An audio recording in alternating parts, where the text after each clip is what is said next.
સ્વામીજી નમસ્તે. નમસ્તે. મારો ક્વેશ્ચન એવો છે કે જે વસ્તુ આપણે દેખાય છે એના ઉપર વિશ્વાસ ને શ્રદ્ધા ઝડપથી થઈ જાય છે અને આપણે માનવા માંડીએ છીએ, આપણું મન પણ બદલાઈ જાય છે. પણ જે વસ્તુ દેખાતી નથી, જેવો આપણા આત્મા છે કે ભગવાનની શક્તિ છે, તો એના ઉપર વિશ્વાસ વધે એના માટે કોઈ રૂટીનમાં કે દિવસમાં કોઈ એવો રસ્તો છે કે જે કરવાથી ધીરે ધીરે એ તરફ આપણને વધારે પ્રગતિ થાય? બહુ સારી વાત કરી. હવે આજે યુવાનીઓને તમે પૂછો, એ લોકો શું કરે છે ખબર છે? કેવી રીતે પ્રેમ કરે છે? એ પેલા ફેસબુકમાં પ્રોફાઇલ જુએ છે, પ્રોફાઇલ જુએ છે, એનો ફોટો જુએ છે, એના પછી એ પાછું વેરીફાઈ કરે છે કે ફોટો એનો છે કે બીજા કોનો. એ બધું વેરીફાઈ કરીને પ્રોફાઇલ જોઈને પછી ધીરે ધીરે આગળ વધે છે. તો આપણે પણ જ્યારે ઈશ્વર તરફ આપણે પ્રેમ કેળવવો હોય તો સૌથી પહેલા ભગવાનની પ્રોફાઇલ જોવી જોઈએ. એટલે ભગવાનની પ્રોફાઇલ વિશે જે ઘણા બધા સંતોએ જે વાત કરી છે, ભજન કર્યા છે, એ બધાને તમે સાંભળો અને એના ઉપર તમે ચિંતન કરો તો ધીરે ધીરે ધીરે એમાં ભક્તિ, આપણને શ્રદ્ધા આવે છે.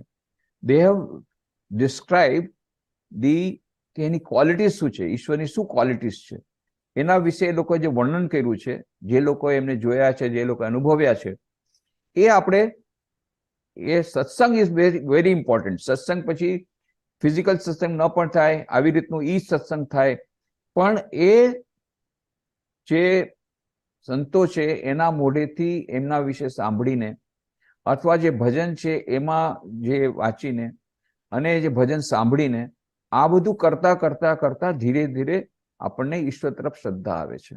એટલે એક દિવસની તો વાત નથી, ઇનહેરન્ટ સંસ્કારની વાત છે. બીજું છે કે if you are a scientist, then you go from the scientific point of view. There are many things which are not visible, but we believe. આપણે બિલીવ કરીએ છીએ. આપણે અક્ષાંશ રેખાંશ જે રેખા છે એ તો છે નો, એ કાલ્પનિક છે, પણ તેમ છતાં ઇટ ઇઝ યુઝફુલ. એરોપ્લેનમાં જ્યારે જાય છે તો આ જે રેખાઓ છે પૃથ્વી પરની રેખાઓ તો કાલ્પનિક છે ને, એ તો ક્લિયર નથી, ક્લિયર નથી, અને છતાંય it is useful. So even if suppose you think that God is a kalpnik, but if it is giving you strength, there is no harm. Another thing is that many people have seen God. જેમ શ્રી રામકૃષ્ણ દેવે કહ્યું કે હા, મેં ઈશ્વરને જોયા છે. નાઉ આપણા મોડર્ન મેન માટે એક મોડર્ન મેનના પ્રતિનિધિ રૂપે મોડર્ન એજ્યુકેશનમાં ભણેલા વ્યક્તિએ આપણા વતી પ્રશ્ન પૂછી લીધો છે અને એમને ઉત્તર પણ મળી ગયો છે, હા મેં જોયું છે, તું ચાહે તો તને પણ દર્શન કરી શકાવું છું, પણ તારે પ્રયોગશાળામાં આવવું પડશે. So the best solution is let us go to the laboratory and let us try to find out whether God is there or not. બાકી ઇન્ટેલિજન્સ દ્વારા તો આપણે નહીં કરી શકીએ. There is a beautiful book by Paul Davis. આપણા બહુ મોટા સાયન્ટિસ્ટ થયા, આપણા સાયન્ટિસ્ટ છે, પોલ ડેવિસ એનું નામ છે. એનું પુસ્તક છે the mind of God. Mind of God એ પુસ્તકનું નામ છે. અને એમાં પછી આ પુસ્તકનું એવી એનાલિસિસ કરે કે આપણે મારે I want to know the mind of God. એમ કરતા કરતા કરતા છેવટે એ કન્ક્લુઝનમાં શું આવ્યા કે ભાઈ આપણે infinite, God is infinite, but there can be many infinite mathematically speaking. હવે આ બધા ઇન્ફિનિટને મળી અને એમણે એક ટર્મ બનાવી, એનું નામ આપ્યું Cantor's absolute. CANTOR, Cantor's absolute. The Cantor's absolute ને આપણે જો જાણી લઈએ તો ગોડને જાણી લીધું. બટ લાસ્ટમાં કે છે it is not possible to know the mind of the Cantor's absolute. Why? Because the Cantor's absolute contains the mind of the person who is wanting to know the mind of God.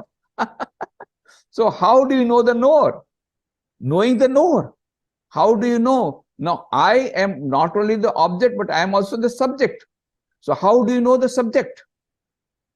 I am not object. I am a subject. At the same time, I want to know myself.